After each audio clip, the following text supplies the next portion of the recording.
Hello and welcome our blood viewers to RTD's News English Edition. We begin our news tonight with the major in top highlights as usual.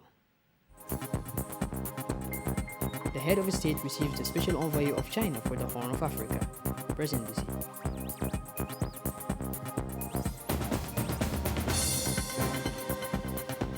The 13th Conference of Assembly and Section Presidents of the APF in the African region. And on the international scene, 3 million people fled the country from Ukraine.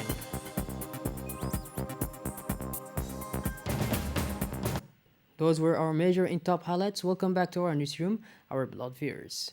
The head of state, His Excellency Mr. Ismail Omar Guelleh, received at the Palace of the Republic a delegation of the reconstituted Joint Monitoring and Evolution Commission for Southern Sudan led by the Ambassador and IGAD Special Envoy for Southern Sudan, Dr. Ismail Wa'es. The purpose of the meeting between President Guelleh and the high-level delegation was to discuss the political situation in Southern Sudan, including the progress made. The South Sudan Implementation Agreement was discussed. This agreement formulated numerous measures for the resolution of the conflict, as well as the introduction of comprehensive political reforms for a transitional period of approximately 3 years. The delegation informed the President of the Republic of the progress that had been made in the implementation of the agreement and most of the tasks that remain unfinished so that Southern Sudan can move towards elections.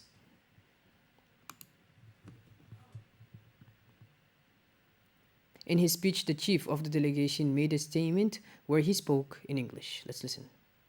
Agreement was guaranteed by the 7 heads of state, who are the IGAD heads of state and government. So this morning I came to brief His Excellency the President on the progress of the implementation of the agreement, particularly this time when it's only 1 year that is left on the transition period of the government that is there. As you know, the agreement was supposed to last for 36 months, not agreement, but the transition period was supposed to last for 3 years. 2 years have elapsed now, so it's 1 year that is left. And we are concerned that there is a lot of issues that have not been implemented, particularly on the unification of forces, on the constitution-making process, and the relevant legal framework that would allow the country to go for elections. So I came this morning to brief His Excellency the President as a guarantor of this agreement so that he can be able to come on board and be able to talk to other heads of state in the region as a leader and as a elder statesman, to be able to bring about a possibility of discussing these matters and be able to question on the way forward in regard to how we can progress from here, and particularly the roadmap that is important towards the implementation of the part that is not yet completed. That was the gist of our discussion here, and His Excellency has been very positive, and he has told us he's going to move forward and take over the initiative in regard to how we can be able to hasten, or at least to look into South Sudan at this particular moment, to be able to salvage and move forward towards the implementation for the part that's not left, that's not implemented, towards the election for South Sudan at the end of the transition period, or whatever that may be, the roadmap that will be developed. The Special Envoy of IGAD in Southern Sudan is stated, and I quote, "We are here today to report on the status of the Southern Sudan Peace Agreement. As you know, Southern Sudan has been moving towards peace for a long time, so today we came not only to share but also to ask the President of the Republic for advice on how to consolidate peace in Southern Sudan. President Guelleh has asked us to raise the issue with his counterparts in the region in order to reach a consensus. Several underlying issues still remain. The issue of the unification of the army has not yet been completed. The establishment of a legal framework for the upcoming elections has not been put in place, knowing that elections will be held in 2023 and that there are only 11 months left." The President of the Republic, His Excellency Mr. Ismail Omar Guelleh, also received at the Palace of the Republic the Special Envoy of China for the Horn of Africa, who arrived in Djibouti as part of a tour in Djibouti to promote an initiative of China for a peace conference and stability for countries in the region to find solutions to the crisis faced by the countries of the Horn of Africa. The President welcomed this initiative to promote peace in the region. During this meeting, several topics were also discussed, including the relationship between Djibouti and China and ways and means to strengthen strategic partnership and cooperation between the two countries. On the Djiboutian side, the Minister of Foreign Affairs, Mr. Mahmoud Ali Yusuf, as well as the Secretary General of the Presidency, Mr. Mohammed Abdullahi Wa'es, attended this meeting. At the microphone of the press, after his meeting with the head of the state, the Special Envoy said that the purpose of his visit is to present their perspective on peace and development in the Horn of Africa. Let's listen. This morning I had a very good meeting with the President and of course with my friend, Foreign Minister. we discussed about the Chinese proposals of dialogue of the peace and development of Horn of Africa. And of course, we touch upon the good relations between China and Djibouti. For the dialogue, for the Chinese proposal, dialogue for the peace and development, we want to hold a peace conference among the regional countries to resolve the conflicts, the differences among regional countries through their own efforts to get rid of the external inventions. That's the purpose of the Chinese proposal. And both the president and the minister give a full support to the Chinese proposals. We appreciate that very much. China and Djibouti are strategic partners. We've been supporting each other on international arenas, on issues touching upon the core interests of each other, and also on issues of major concerns. We will continue to do so, and we will support Djibouti's efforts to develop economy. We support Djibouti's efforts to embark on development paths which are suitable to its own national conditions. For his part, the head of diplomacy, Mr. Mahmoud Ali Yusuf, highlighted the ins and outs of this meeting of the Chinese Special Envoy for the Horn of Africa with the President of the Republic.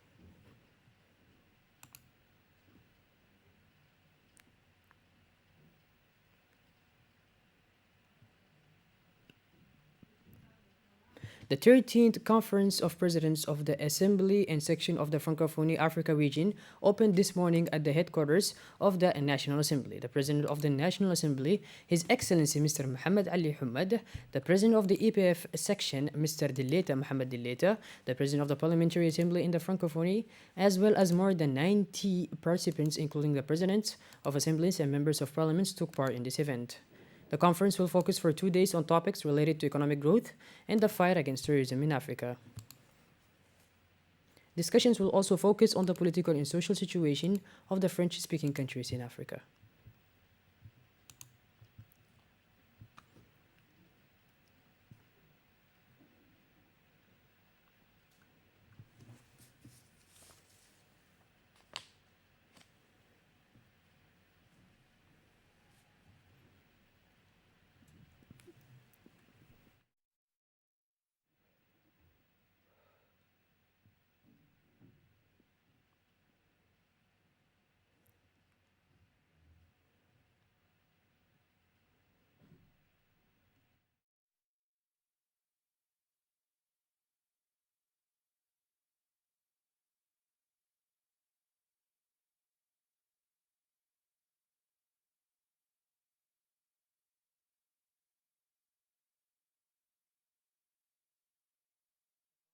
Focus for 2 days on topics related to economic growth and the fight against terrorism in Africa. Discussions will also focus on the political and social situation of the French-speaking countries in the Horn of Africa. In a speech by the President of the French-speaking African Group of Parliamentarians, the 2 parliamentarians participating in the French-speaking meeting expressed his happiness to participate in this important meeting, which constituted an opportunity to discuss a number of topics. As for the Speaker of the Djiboutian Parliament, he thanked the President of the Republic, Mr. Ismail Omar Guelleh, for his continued support and assistance in order to organize such important meetings. And I quote, "It gives me a special pleasure to wish you a warm welcome to our beautiful country, Djibouti, the country of the brave that has always encouraged encounters and exchange between the peoples of the world. Our conference of heads of societies and sections in the African Asian Pacific region is being held this year at the same time as the foreign Francophonie. This is a beautiful festival that is celebrated in all countries that share the use of the French language. In this regard, I would like to mention that for some, the Republic of Djibouti is an island of stability in the Horn of Africa, but for me, it is so much more than that. I will add that it's a French-speaking gem in an English-speaking setting, and it's also an extraordinary gateway from Bab el-Mandeb Strait to Africa. Allow me to express my gentlemen for being here with the mighty personalities and to wish great success for this beautiful summit meeting. Our long journey across French-speaking Africa is a pledge of commitment and determination by all to promote and preserve a heritage unique to all of us. Allow me to express my sincere and warm thanks and deep gratitude to the President of the Republic, Mr. Ismail Omar Guelleh, who always encourages the organization of such kind of meetings and summits."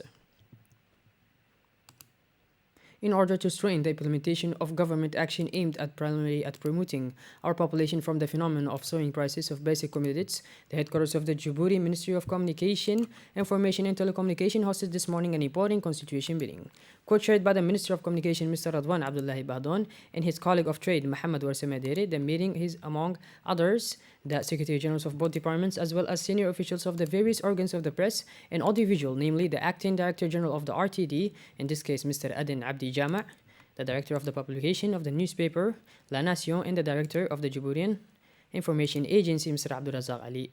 Indeed, the main objective of this important meeting is to consult in order to further popularize government actions, and especially those of key departments, to barricade any attempts to speculate on the prices of the first necessities. Thus, at the end of this meeting, some decisions were formulated by officials.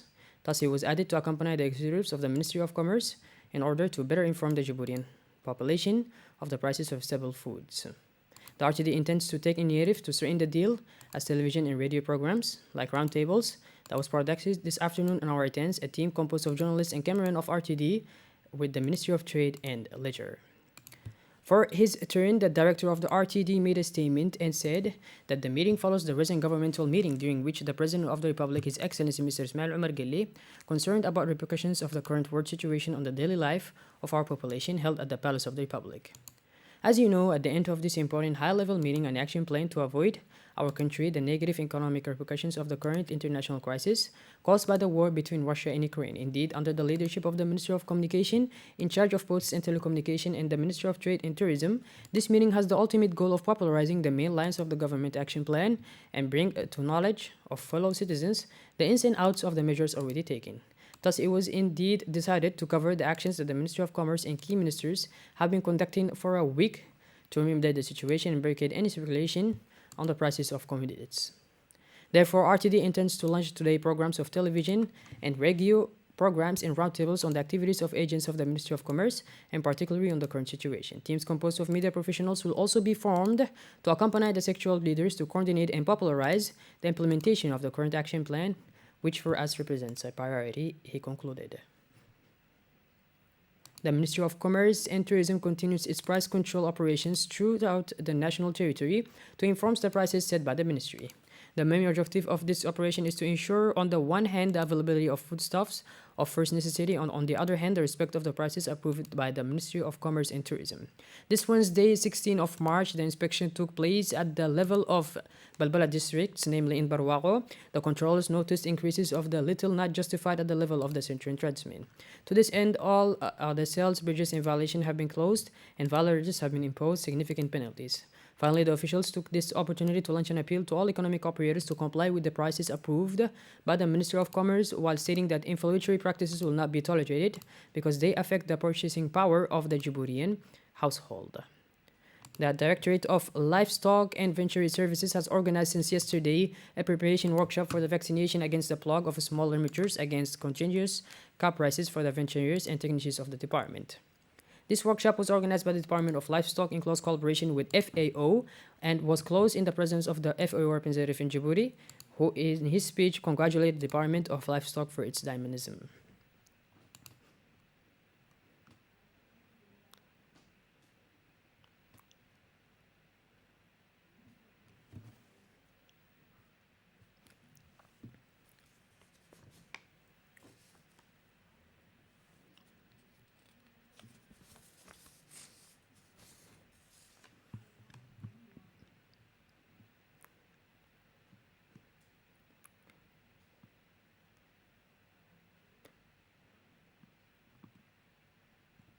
The Director of Livestock and Veterinary Services, Dr. Musa Ibrahim Sheikh, is pleased with FAO's participation in the fight against small ruminant plague and other goat diseases. Apart from the capital of Ali Sabih, most of the rural populations are affected by the drought in the rural areas under the locality of Holhol. The prefect of the Ali Sabih region, Musa Adam Migani, toured the rural localities in order to observe the living conditions of the people in these bush areas. The first remark is bitter since a recurrent drought is raging in the visited areas. The earth has become black because of the green vegetation. It has not rained for a long time and the herds have no pasture. In addition to the lack of grass, the animals are victims of deadly animal diseases. The animals became weak and die in waves. However, the recurrent droughts in the region, which the nomadic inhabitants say have aggravated the vulnerability of the livestock, making it all the more serious and undermining our main way of life. According to some of the people interviewed, the traditional chiefs of the sectors visited deplore that it is impossible for the inhabitants of these areas to live in the coming months if it does not rain. They urgently request assistance from the relevant state authorities. To this end, they are sounding the alarm to the senior officials of the state to look into their case and come to their aid. An honor roll ceremony was held at Barwaco 1 College on Sunday, March 13, 2022. The event was attended by officials, teachers, and administrative staff of the college. Many parents of students also took part in this ceremony. This honor roll ceremony is organized every year for the benefit of the students who had very good marks in the second trimester notebooks. This year, some 65 students from all levels of education were rewarded. The happy recipients of this distinction were overjoyed when they received this precious sism, an enthusiasm shared by the many parents of students who attended this happy occasion. It must be said that these awards reinforce the motivation and the spirit of self-sacrifice of the students who gave the best of themselves throughout the year. This is a wonderful project that the Barwaco 1 school management has wisely put in place with the support of MENFOP and the parents of the students who find it a wonderful tool for raising awareness and motivating the students.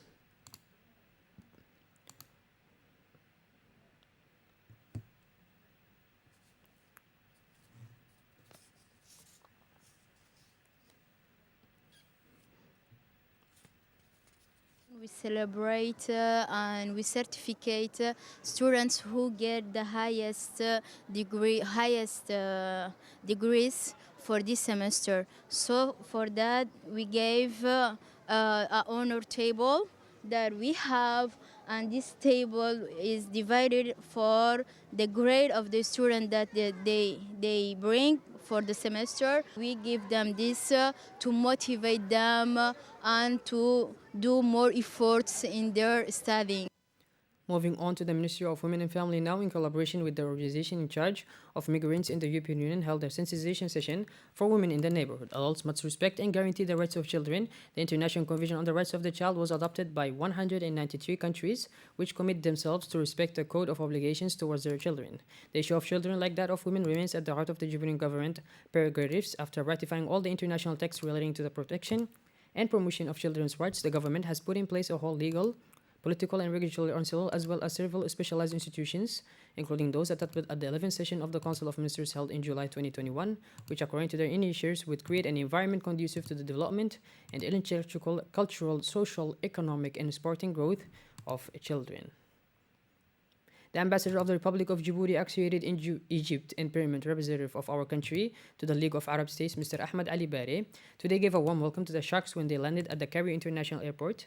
The plane carrying the national team landed at 1:55 p.m. in Cairo, and it is Ambassador Ahmed Ali who welcomed the players and the members of the technical staff on that tarmac. After having warmly greeted each player, the ambassador expressed his satisfaction to welcome the national team. After arguing all the procedures at the immigration, ambassador was keen to encourage the players and gave some valuable advice before taking a family photo with them. The ambassador also promised that he will be mobilized with the team during his stay in the country of the players. Touched by the warm welcome, the national court expressed on behalf of the players his thanks to the diplomat and especially congratulated the ambassador for his availability despite his very busy schedule.